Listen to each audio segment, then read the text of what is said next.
IKIM FM, inspirasi utama anda. Assalamualaikum warahmatullahi wabarakatuh, and a very good afternoon to our dear listeners of IKIM FM. Welcome to another brand new episode of Shaping Tomorrow. I'm your host Batrisha Afrina. Alhamdulillah. Thank you very much for listening to us wherever you are. Either you are listening to this through radio or even through social media pages, Facebook and YouTube. And for this episode, of course, I would like to introduce the man of the show himself, Dr. Muhammad Syafiq bin Borhanuddin. Assalamualaikum, Doctor. Waalaikumsalam warahmatullah. Alhamdulillah, thank you very much for being with us for today. How are you, Doctor? Alhamdulillah, very good. Alhamdulillah, thank you very much, Doctor. All right, Doctor.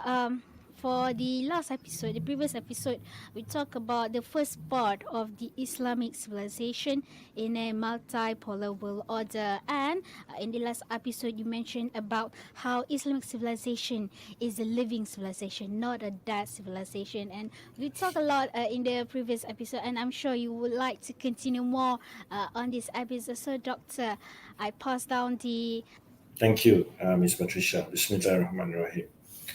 So, before this, in the first episode, I did clarify what we mean by multipolar world order. By multipolar, we do not mean what the experts in international relations before speak of multilateralism. This is different thing. This multilateralism is a good thing. It means where many countries are working together to achieve a common goal. But multipolar world order is a different ball game. It's talking about various civilizations working together to achieve goodness in the world, right? The reason also, as a background, why this is, I feel is important. Number one is also, there's two things. Number one is, especially for the last almost 200 years, the Islamic civilization, the Muslim Ummah, has been at the mercy of other civilization. We depend on other civilization, so such that we do not play a big role. As a result, when there are very tragic events happening to the Muslim Ummah in places like Palestine or any parts in the world, we don't have the much power to do anything. So that is also some examples in terms of why we really need to stand together as a civilization once again. Secondly, some time ago, at IKIM, we have board members who are senior professionals as well as scholars. They posed a question to the academic members of IKIM, basically asking us how should we interpret these new developments in this changing world order. And one of them was the rise of this BRICS bloc, which is Brazil, Russia, India, China, and South Africa, right? And the fact that recently Malaysia have declared to join this bloc of nations. So this is another way to understand this development. So basically, these countries all basically want to move to a multipolar world order where there isn't a Western hegemony, where there is only one civilization trying to dominate the rest because they think they know best. So this is also part of the reason why I'm looking into this, Patricia. Now, in this second episode, for our listeners who are interested to view our video, we have some slides on offer. So this can be viewed on our IKIM FM's Facebook as well as YouTube. Yes. Also, in this episode, I would like to draw our attention that recently, when the Premier of China visited Malaysia, there was a very comprehensive agreement was being signed between the two countries. So this agreement was called the Comprehensive Strategic Partnership towards China-Malaysia Community with a Shared Future. One of the interesting things, of course, many things were agreed and sort of committed between the two nations in various sectors, for example, as commonly done. But what is most interesting to me is that one of the items that was agreed upon between China and Malaysia is to deepen exchanges and mutual learning between Chinese and Islamic civilizations. Why this is interesting and why I want to draw your attention to this is because what it means is China, as a civilization state, is recognizing Malaysia as a representative of Islamic civilization. Mm. Now, if we don't see ourselves as part of Islamic civilization, I mean, because China do not only want to work with Malaysia on economic or trade only, they want more than that. They want us, Muslim countries like Malaysia, to be part of a new world order, changing world order, where the West is no longer dominating, so that every big civilizations can play a role positively and constructively. Ah. So this is another very important thing for Muslim countries, especially Malaysia, to continue to build upon. I mean, it's also already being recognized officially in diplomatic circles that Malaysia already signed with China that that they want to have mutual learning between Chinese and Islamic civilization. Islamic civilization, of course, refers to Malaysia in this context, right? Yes. So that's number one. So and when China does this and agrees to do this or propose this, Mm. it's also again as what I have tried to explain in the first episode is because now there is a rise of civilizational geopolitics, meaning for the first time in I think for the last 100 years, uh, many nations are talking about, look, we need to bring back the idea of civilizations, Chinese civilizations, Indian civilizations, Islamic civilization, because otherwise Western civilization will control everything. They will dominate everything in terms of how we think, what solutions to propose. Yes. Is so this is even more urgent for Muslim leaders, Muslim policymakers, Muslim teachers, academics to rally against, to fight for, and to support, right? Mm-hmm. Because otherwise, we will continue to allow the dominance of a world order whose perspectives and views do not necessarily agree with us. But Yes. sometimes we don't realize that. Mm. And on top of that, the very wealthy multi-billionaires may even influence our country to serve their own interests, to make themselves richer. Ah. Mm. What we call the 1% elites. The 1% elites in the world are not governments. They are billionaires. So they are already, they are corporations. And of course, there are individuals, very rich individuals sitting at the top. Mm-hmm. So this is also, I would say, another reason why we need to support this movement or this trend of civilizational geopolitics, because otherwise, billionaires, multinational corporations will influence in terms of our education system, our economic system, and these things won't necessarily benefit our poor, our people. In the end, our own people will suffer. And I think the Gaza event that's happening now is exactly the case in point, where we are helpless precisely because we are too divided as nations and states, right? Mm. So I would like to draw the attention again to the definition of Islamic civilization or Islamic civilization for those who were not able to join our first episode. Again, Professor Syed Muhammad Nakib Alatas of Malaysia, for the first time, gave a very robust definition of what is Islamic civilization.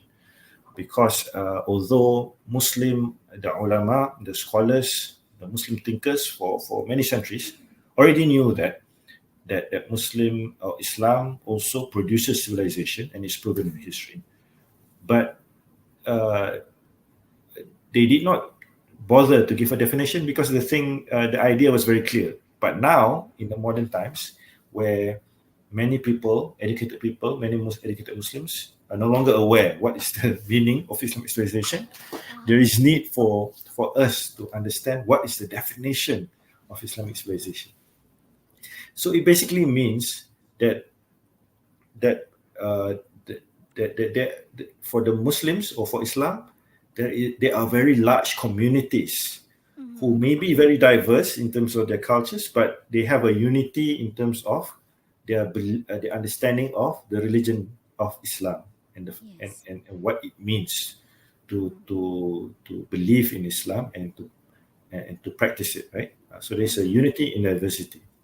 So this is very important for us to have clarity. Of course, there could be causes for this, not only in universities, but for our diplomats and politicians, because Ah. there are many things to be explained just from these very few lines, which if we really want to make people to live and act again as a civilization. Mm-hmm. And on top of that, once our leaders, our diplomats, our policymakers understand that we are part of Islamic civilization, which China recognizes, which I showed in the beginning, then we should uh, consider our reference points in terms of how we should develop our country, how we should develop our economic agenda.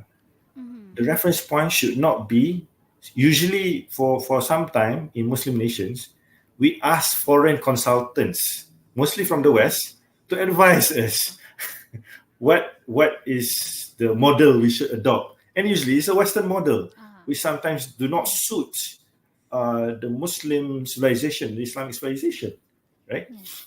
Mm-hmm. Because the Western model usually aim for economic growth at all costs, economic growth without consideration of environment. Whereas for Muslims, environment is very important. We need to preserve it. We are custodians with, Yes. so things like that. So if we are really serious about Islamic civilization, that we want to stand as a civilization and no longer submit to the injustices and being at the mercy of other civilization, we Mm-hmm. need to consult the experts, the best representatives of Islamic civilization, and we have them in Malaysia. Yes. Alhamdulillah, in IKIM, Institute of Islamic Understanding Malaysia. I don't consider myself the experts, but we have seniors who are my mentors who are experts. They know what Islamic civilization is very well. Of course, IKIM Mm-hmm. is one strategic institution in the country. In universities, we have also academic centers, academic center of excellence, who have experts who can show us the way, who can guide us. Mm-hmm. Not only guide Malaysia, but guide Muslims in the region as well as other parts of the world. Mm-hmm. Another institution that I would like to draw attention that I'm familiar with is RZS CASIS, which stands for the Raja Zari Sofia, because it's patronized by Her Majesty Raja Zari Sofia, currently the Queen of Malaysia, Permaisuri Agung. RZS CASIS, and CASIS stands for Center for Advanced Studies on Islam, Science and Civilization. They are based at University of Technology Malaysia, KL. They too have a very good expertise in terms of what Islamic civilization is, what kind of ideas we should have in today's modern context for the education system, the economy, for development, right? So Mm-hmm. Malaysia, Alhamdulillah, are blessed with such reference points, right? Which, Alhamdulillah. Alhamdulillah, which also other Muslim countries can benefit can Mm-hmm. benefit from. So some people might ask, so what does it what if okay, supposing we support you, we buy into this idea, Mm-hmm. Malaysia being part of Islamic civilization, what will it look like, what difference will it make? So here in this slide, I'm trying to give some very brief outline in terms of what it would mean. Number one, we would truly be a global Muslim community, an ummah in a global sense, Mm-hmm. because when we talk about ummah these days, it only means uh, uh, we have people of same belief, but it's just that we are all Muslims, but it's just that we are all in different places. There's Mm-hmm. no really binding force. What makes a real community and an ummah is the fact there is a binding vision in the Mm-hmm. intellectual sense, in the mind, as well as in terms of how we want to order our society, our economic vision, as Mm-hmm. well as we have a common vision in terms of what kind of role we want to play in the international arena. So there should be a common intellectual moral vision. Number two, there should be a common economic vision and agenda. And number three, there should be a common geopolitical vision. currently the OIC do not have this because they do not give due emphasis to the idea of Islamic civilization. I have been studying and following the OIC's work. They have been doing good things, mashallah. I'm not dismissing their contributions in the role at all. But perhaps in the next stage, for the next several decades in the Muslim world, perhaps this is what OIC or Muslim countries can continue to focus on. Yes. Meaning we focus on about being part of Islamic civilization, but not only thinking about our own respective countries, but thinking about, of course, we need to take care of the needs and the problems of our countries. Yes. But aside from that, we also think about what can we do so that Islamic civilization can play a productive, a strategic role in the world, so that other civilizations don't simply bully us and do what they like towards us, right? Yeah. And the good news is several Muslim countries are already moving in this direction, in the sense that they want to be part of Islamic civilization once again. One example is Uzbekistan. Although they were only independent from Soviet rule in the 90s, for 70 years they had been under Soviet rule. But since then, there has been growing awareness and consciousness for them to be part of Islamic civilization. And the best sort of commitment they have shown towards this is that they are building $100 million USD Center of Islamic Civilization in Tashkent, which IKIM's delegation, headed by IKIM's chairman and director general, were given the privilege to visit its construction site. So, and our listeners and viewers can check out their website. Their website is already available. It's as I'm sharing here, is en.tamaddun with the double D /CISC.uz.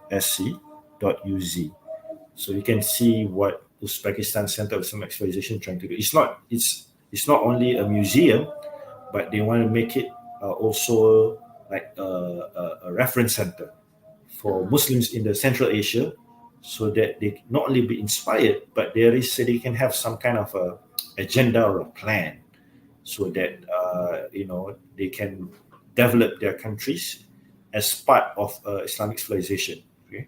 Already, Uzbekistan is being very vocal about the injustice in Palestine as well.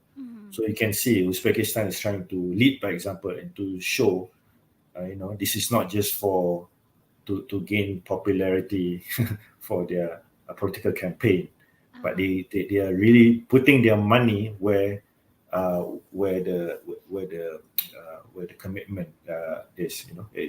Trying to prove themselves that they want to be part and they want to be an heir, a part of the Islamic civilization. So this is a wonderful development, I think. So in this particular episode, the second episode of our reflection about how Islamic civilization can play a role in this multipolar world order, is that first, we need to be part of the revival of Islamic civilization, meaning we need to be conscious that what this Islamic civilization is, that it has to do with not only our outward dress, but more importantly, our vision, our perspective, our worldview, so that from there we can have a very clear idea what kind of agenda we should have for the economy of the ummah, not only in like one country, but in the beyond the borders of our country, so that whatever extra wealth, for example, we have in Malaysia, the ummah have, for example, we make sure we give and support for the emergence of Islamic civilization in other lands also, for example. So we don't just think about our own self. We don't just be self-centered as a nation state, right? But we actually help each other as a global Muslim community, and so that we do not be dependent on the other civilizations. Secondly, as a take-home point, I would like to suggest that if a Muslim nation wishes to be part of a multipolar world order, where many civilizations recognize and playing their role together to create a better world, their most primary or their main references should be experts who are familiar with the rich treasures of knowledge and wisdom contained in that civilization. Because a lot of the writings of the Muslim thinkers, philosophers, Sufi masters, they are still relevant for today. Of course, we need to also add uh, more to that body of knowledge in terms of what we can do into this world. But we should not cut ourselves from our roots, right? Because uh, Allah have blessed us not only with revelation with the Quran and the Hadith and the Sunnah, Yes. but there are many scholars after the early period of Islam who have helped us to better understand how to best apply or understand all this wisdom. And in the same time, it also our scholars have showed us how to benefit the wisdom from other civilizations. So we're not saying we just should just learn from our figures, and of course, this should be like the core body of knowledge. But at the same time, our top scholars and thinkers from the past and present have also showed us the way how to benefit from other civilizations in a creative manner, so that we don't simply um, passively embrace everything from other civilizations without considering whether it's really beneficial for us or not. Because for the Muslims, beneficial knowledge is very important, because we have to consider the day of judgment Yes. in the end of the day, right? Uh-huh. We shouldn't just take any knowledge because it will benefit the profit margin of a company or the economic growth of a country. There are other considerations we have to consider, so we cannot simply jump on the boat, and just join all these multinational corporations and take whatever they have to offer without carefully thinking whether it's usually really beneficial to us. And lastly, as a take-home point, I would like to say that if Muslims and when Muslims speak of reviving Islamic civilization, it does not mean we do not care and we dismiss other civilization and cultures in a multicultural country like Malaysia. Because in Malaysia, Alhamdulillah, we are blessed. We have a convergence of ASEAN civilizations in one place. So although of course the Islamic civilization has been dominant in our history in this part of the world and contributed a lot to the intellectual life and social life, but also Muslims here have no problem and shouldn't have a problem to benefit and to learn from the Chinese civilization, the Confucianist civilization, the Buddhist communities, the Hindu communities, any good wisdom that we can learn from them, right? And in fact, we should celebrate them, because this is how Islamic civilization have always been, whether it be in the Ottoman Empire, in the Andalusia, in Mughal India. And if they have excellent, very good talents, intelligent people from from other civilizations, we should benefit them and benefit from the expertise, and not just use the requirement as if just because you're Muslim you get everything, you get the position, right? So the Islamic civilization will mean the community will be just. We will take the best knowledge, best expertise. If you deserve it, if you have proven your worth, if you have the knowledge and the character to carry that trust, right? So if, in other words, if Muslims speak about Islamic civilization and wanting to be part of Islamic civilization and reviving Islamic civilization, and provided they understand correctly and they have enough knowledge about it, they will be a much more multicultural society. They will be cosmopolitan. They can comfortably live with others. I mean, Muslims for centuries they have been cosmopolitan people. They don't. It's not like they only live with themselves. They've always lived with Christians and Jews and people of other faith and civilization. No Yes, problem. yes. Only now we don't see that because Muslims do not understand what this Islamic civilization is. That's why we see a lot of tension and lack of understanding with people of other faiths and cultures. So that's why there's even more urgency for Muslims to pursue this agenda of reviving Islamic civilization, so they can better cooperate with people of Yes. other faith and cultures. Mm.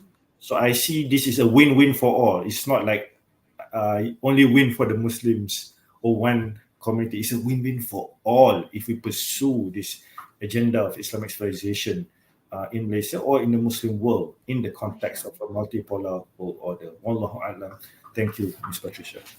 Thank you very much, Dr. Shafiq. And I think it's a very beautiful episode, relevant to the current times as we are about to celebrate our Independence Day in a couple more weeks, a couple more days, and reflecting to it that if we really follow, indulge into the Islamic civilization, would be better cooperate with the people other than our religion, other than our, faith, or culture, or even our race. That gives you a better understanding of how Islamic civilization can build, I would say, a vibrant and dynamic civilization. And reflecting into that, I really like in the earlier of the sharing just now, also related to the context of independence, of how that we should shift. Just now you say like not to look at the Western perspective or the Western structure and how to build a better civilization. Looking at it back, we can just look at Islamic civilization as it has been shown the great it can bring into a nation. And with that being said, I'd like to turn to Dr. Shafiq for his insight on today's conversation. Assalamualaikum. Wa alaikum salam wa rahmatullah.